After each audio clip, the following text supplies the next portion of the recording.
সবাই কেমন আছেন? নিশ্চয়ই ভালো আছেন, আমিও ভালো আছি। আজকে লন্ডনে অনেক গরম, আর আমার বেগুন গাছগুলি সব বের করে ফেলেছে গ্রিন হাউস থেকে। অনেক ফুল এসেছে মাশাল্লাহ। এগুলি অবশ্য গ্রিন হাউস অনেক গরম হয়, গ্রিন হাউসে বেশি হয় না আর কি, সেজন্য এখন সব বের করে ফেললাম।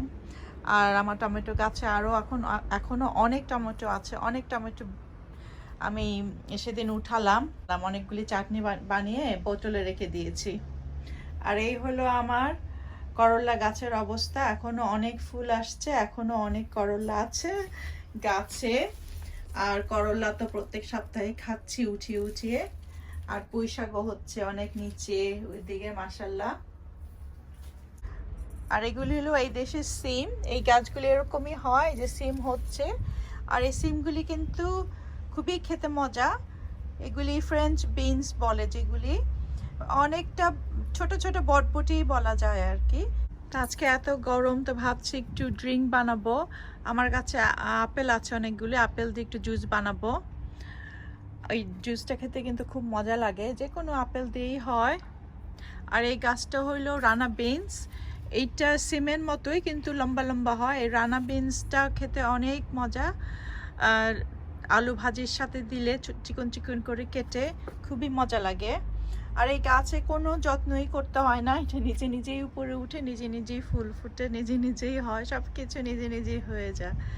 তো এটা খুবই ভালো লাগে এই গাছটা। আর অনেক ফল হয় এটাতে, অনেক ফল হয়, মানে হয়ে ভরে যায়। তো আমি অবশ্য অনেক লেটে লাগিয়েছি এই গাছটা, কারণ যেহেতু দোকানে যাওয়া হচ্ছিল না আমাদের, সেজন্য আমি মাত্র কয়েক সপ্তাহ আগে এই গাছটা কিন্তু লাগিয়েছি। আর এমনি বাসায় বসে বসে চিন্তা করছিলাম, এই বছর তো কোথাও আমাদের হলিডেতে যাওয়া হচ্ছে না বাইরে, আর হলিডেতে না গেলে ভালো লাগে না আসলে। তো সেজন্য চিন্তা করছি যে এইখানেই আশেপাশে কোথাও যেতে পারি কি না ইংল্যান্ডে। আর যেহেতু এখন ইংল্যান্ডে সবাই ইংল্যান্ডেই করছে হলিডে, বাইরে কেউ যাচ্ছে না, সব জায়গায় এখন অনেক বিজি আর একদম বুক হয়ে গেছে আর কি। তো আমরা কিছুই খুঁজে পাচ্ছি না। আমি একটু সমুদ্রের সাইডে যেতে চাচ্ছি। আসলে আমার সমুদ্রের পাড়ে না গেলে ভালো লাগে না হলিডেতে। তো এই সমুদ্রের পাড়ে যেতে চাচ্ছি কোথাও এইখানে। তো দেখি পাই কি না, 2-3 রাতের জন্য যদি যেতে পারি তাহলেও ভালো হবে, কারণ ভালো লাগছে না আসলে। আর এখন ঘরে থাকতে থাকতে অনেক দিন হয়ে গেছে, কোথাও যাওয়া হচ্ছে না। খুঁজছি আর কি আমরা যে কোথায় যাওয়া যায় সমুদ্রের পাড়ে, যেখানে লোকজন বেশি থাকবে না আর কি, কারণ এইটাই এখন মেইন প্রবলেম। যেইখানেই যাই না কেন হলিডেতে অনেক লোকজন থাকবে সব জায়গায়। তো লোকজনকে একটু অ্যাভয়েড করার জন্য আর কি কোথাও যেতে চাচ্ছি, যেখানে লোকজন কম হবে আর আমরা একটু এনজয় করতে পারবো আর কি। এই আর কি প্ল্যান করছি। প্ল্যান তো আমরা জীবনে অনেক কিছুই করি, কিন্তু সব কিছু তো আর আমাদের প্ল্যান মতো হয় না। তো আমি এখন যে জুসটা বানিয়ে ফেলি, অ্যাপল জুসটা, কারণ এত গরম আজকে। আর ইংল্যান্ডে গরম পড়লে কিন্তু খুবই খারাপ লাগে, মানে ঘরের ভিতরে তো আমাদের এসি নাই ইংল্যান্ডে, কারণ যেহেতু এখানে বেশি দিন তো গরম থাকে না, এসির কোনো দরকার নাই, ঠান্ডাটাই তো বেশি থাকে, সেজন্য তো আমাদের হিটিং আছে, পুরো বাড়িতে হিটিং থাকে। তো যাই এখন জুসটা বানাই। বাইরে এত গরম যে আর কি বলবো, মানে সহ্য করা যাচ্ছে না বাইরে। আজকে একটু বাতাস হওয়ার কথা বিকালবেলা, দেখা যাক। তো এখানে আমি 2টা আপেল কেটে নিলাম ছোট ছোট করে, কিউব করে আর কি। তো এই ড্রিঙ্কটা কিন্তু খুবই রিফ্রেশিং আর খুবই ভালো লাগে খেতে এই ড্রিঙ্কটা। আর এখানে আমি কিছু পুদিনা পাতা নিয়ে এসেছি। পুদিনা পাতা যে কোনো ড্রিঙ্কে দিলে ড্রিঙ্কটা একদম রিফ্রেশিং হয় আর কি, আর টেস্টটা অনেক বেড়ে যায়। আর একটু লেবুর রস দিব, জাস্ট আন্দাজ মতো আর কি। আর এটাতে আমি এখন কোকোনাট ওয়াটার, একটু কোকোনাট ওয়াটার দেব, তাহলে ফ্লেভারটা একটু অ্যাড হয় আর কি। তো কোকোনাট ওয়াটার না দিলেও হয়, শুধু পানি দিলেও হয়। তখন এটাকে আমি ব্লেন্ড করে ফেলবো আর কি। এটা হয়ে গেছে, এটা একটু ঘন হয়ে গেছে আমার জন্য, তো আমি আরেকটু কোকোনাট ওয়াটার মিক্সড করব। আর আপনারা চাইলে এটার গোলমরিচ গুঁড়া, তারপরে বিট লবণও দিতে পারেন, কিন্তু এখন হয়ে গেছে। একদম পারফেক্ট মতো ঢেলে নিচ্ছি। দেখতে কিন্তু এটা এখন একদম বোরহানির মতো লাগছে। পুদিনা পাতা দেওয়াতে গন্ধটা অনেকটা বোরহানির মতো আসছে। তো এটা এখন টেস্ট করি।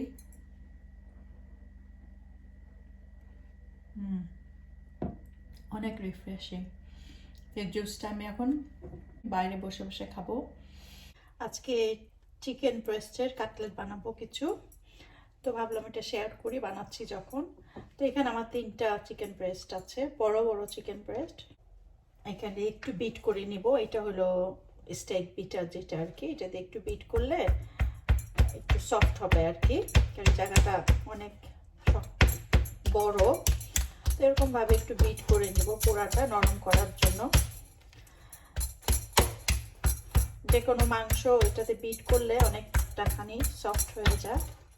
আর এটা দিয়ে এরকম করতে করতে কিমাও করা যায় আর কি, যারা হাতে কিমা করতে চান এটা দিয়ে করলে হয়ে যাবে। যে অনেকটাই আমারটা ইয়ে হয়ে গেছে, এখন সফট হয়ে গেছে। কিন্তু এখন এই দুইটাও করে নিব এরকম ভাবে আর কি। আমার এগুলো সুন্দরভাবে একদম বিট হয়ে গেছে, বেশি সময় লাগে না কিন্তু। আর এখানে আমি গোলমরিচের গুঁড়া 1 চামচ আর লবণ টেস্ট অনুযায়ী নিয়ে নিয়েছি আর কি। তো এগুলো একটু ছিটিয়ে দিব।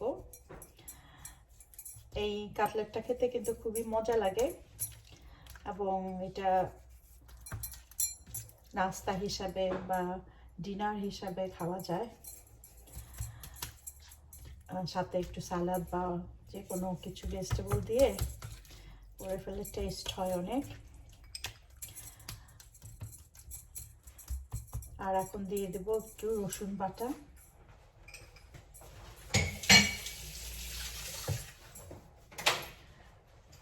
আর এখন রসুন দিয়ে দেব। রসুনটা এটা কেনা আমার, এটা আমি রাখি কিনে যার যেটা থাকে, কারণ অনেক সময় চট করে এটা সেটার জন্য ইউজ করা যায় আর কি, সেজন্য আমি রাখি। তো রসুনটা 3টা দিয়ে দিব আন্দাজ মতো আর কি, কোনো মাপঝোঁক নাই। আর আমি আদা দেই না অবশ্য সব কিছুতে, তো আপনারা যদি আদা দিতে চান আদা দিতে পারেন, কিন্তু আমার কাছে আদার গন্ধটা খুব একটা ভালো লাগে না।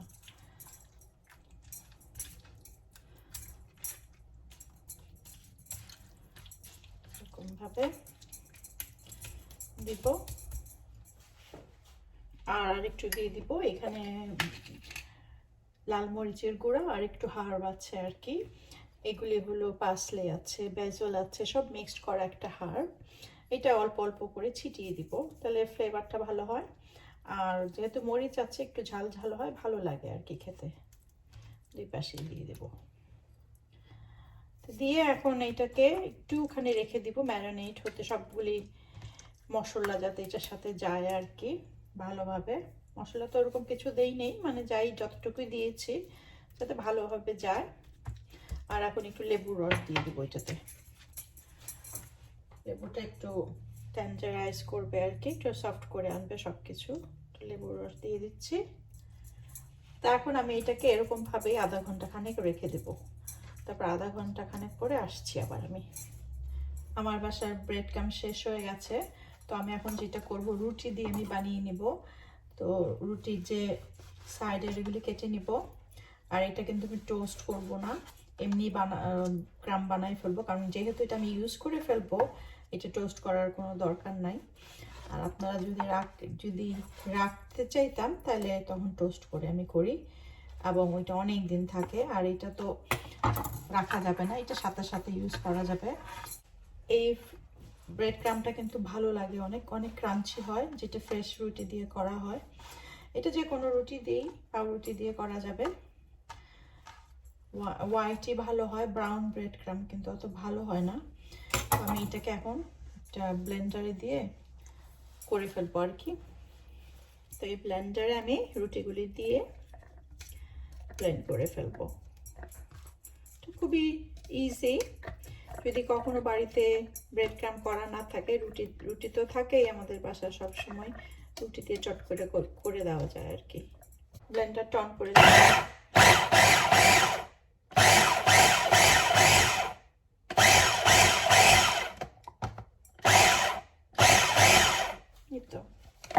গেছে, একদম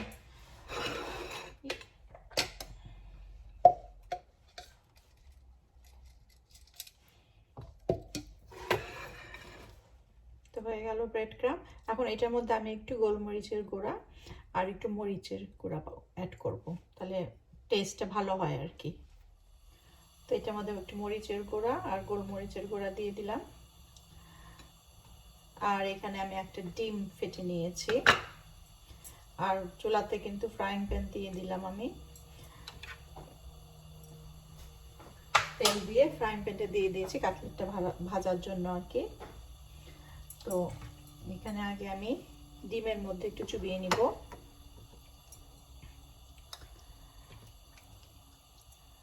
তারপরে ব্রেড ক্রামে দিয়ে দিব। এই ফ্রেশ ব্রেড ক্রামটা কিন্তু খুবই ভালো লাগে, আর একদম গোল্ডেন ব্রাউন হয়ে যায় যখন ফ্রাই করা হয় কিছু। তো সব দিক দিয়ে ব্রেড ক্রাম লেগে গেছে, আমি এখন এটাকে ফ্রাইং প্যানে দিয়ে দিব। তেলটা গরম হয়ে গেছে, এখন মুরগিটি দিয়ে দিব। আগুনটা একটু মিডিয়াম হিটে রাখলে ভালো হবে। আমি এরকম করে আরো বাকিগুলিও নিয়ে আসছি। তো এখন একটু উল্টিয়ে দিব ওই কাজটা।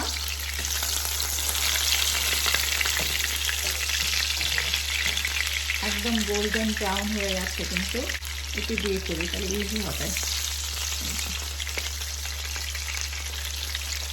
এখন এটাকে একদম একটু মিডিয়াম, এটাকে এখন মিডিয়াম হিটে রেখে দিতে হবে। এটা এখন ভালোভাবে কুক হতে হবে ভিতরটা, যতক্ষণ পর্যন্ত কুক না হয় আর কি।